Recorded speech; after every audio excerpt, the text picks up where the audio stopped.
త్వరలో పార్లమెంటు ఎన్నికలు వస్తున్నటువంటి సందర్భంలో ఈరోజు సంగారెడ్డి పట్టణమందు సంగారెడ్డి జిల్లాలోని వివిధ మండలాలకు చెందిన రైతులందరము ఈ సంగారెడ్డిలో రైతు వేదిక భవనంలో సమావేశమైనాము.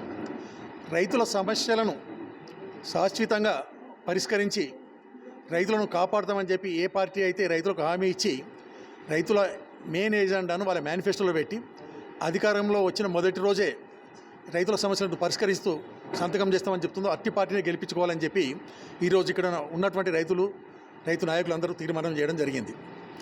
రైతును ఆర్థికంగా నిలబెట్టడానికి కేంద్ర ప్రభుత్వ పరిధిలో అనేక అంశాలు ఉన్నాయి. అందులో ముఖ్యమైన మేము డిమాండ్ చేసేది ఏంటంటే రైతు పండించిన పంటకు ఆయన సాగుకు పెట్టిన పెట్టుబడికి 3 రేట్లకు తగ్గకుండా కనీస మద్దతు ధర నిర్ణయించాలి. కేంద్ర ప్రభుత్వం ఇప్పుడు పలుసార్లు అడ్వర్టైజ్మెంట్ ఇస్తుంది.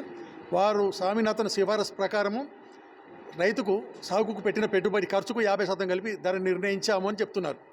కానీ ఈ ప్రకటించిన ఎంఎస్పీతోని రైతుకు మిగిలింది ఏమీ లేదు. అంతేకాకుండా రెండవది, ప్రతి సంవత్సరము వివిధ కారణాలతో పంట నష్టమే, లక్షలాది ఎకరాల పంట నష్టమే, రైతులు చాలా నష్టపోతున్నారు. దీన్ని పట్టించుకునే వాళ్ళు ఎవరు లేరు. పంటల బీమా పగడబందీగా అమలు చేయలేదు. ఇవన్నిటిని అధిగమించడానికి పంటల బీమా పథకాన్ని తికమక చేయకుండా కేంద్ర ప్రభుత్వమే మొత్తం పంటల బీమా ప్రీమియం భరించి ఏ కారణం చేత పంట ఏ దశలో కానీ పంట నష్టం జరిగినట్టయితే సంబంధిత రైతుకు 30 రోజుల లోపల నష్టపరిహారం పూర్తిగా చెల్లించే బాధ్యత కేంద్ర ప్రభుత్వం తీసుకోవాలి. ఇది వాళ్ళ మేనిఫెస్టోలో పెట్టాలి అన్ని రాజకీయ పార్టీలు. మూడవది, ఉపాధి హామీ పథకాన్ని వ్యవసాయానికి సంబంధిత రైతు 50% ఖర్చు భరించే విధంగా అనుసంధానం చేయాలి. కూలీలతో సంబంధం ఉన్న అన్ని పనులకు ఈ కోపుల పని, ఉపాధి హామీ పని అనుసంధానం చేయాలి.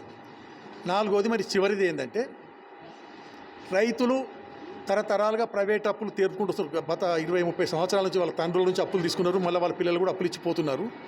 వీళ్ళ సంపాదనలో అధిక భాగము వడ్డీలకే సరిపోతుంది ప్రైవేట్ అప్పుల మీద. ప్రైవేట్ అప్పుల నుంచి శాశ్వతంగా రైతులను విముక్తులు చేయాలి ప్రైవేట్ అప్పుల నుంచి. అందుకొరకు రైతు కూలీలు కూడా ఉన్నారు. రైతు కూలీలకు ప్రతి ఒక్కరికి షూరిటీ లేకుండా ఒక 5 లక్షల వరకు బ్యాంకుల ద్వారా రుణ సౌకర్యం కల్పించాలి. ఇలా కల్పించినట్టయితే వాళ్ళకున్న ప్రైవేట్ అప్పులు వాళ్ళు తీర్పేసుకుంటారు. ఇక ముందు అవసరం పడితే ఇందులో నుంచి రొటేషన్ పెట్టుకుంటారు. ఇవి మన ప్రధాన డిమాండ్లు. మన దేశం శరవేగంగా అభివృద్ధి చెందుతుంది. ప్రపంచంలోనే 5వ ఆర్థిక శక్తిగా పెరిగింది. కేంద్ర ప్రభుత్వానికి ఈ 4 సమస్యలు రైతులు చెప్పినవి పరిష్కరించడం తలకు మించిన భారం కానే కాదు.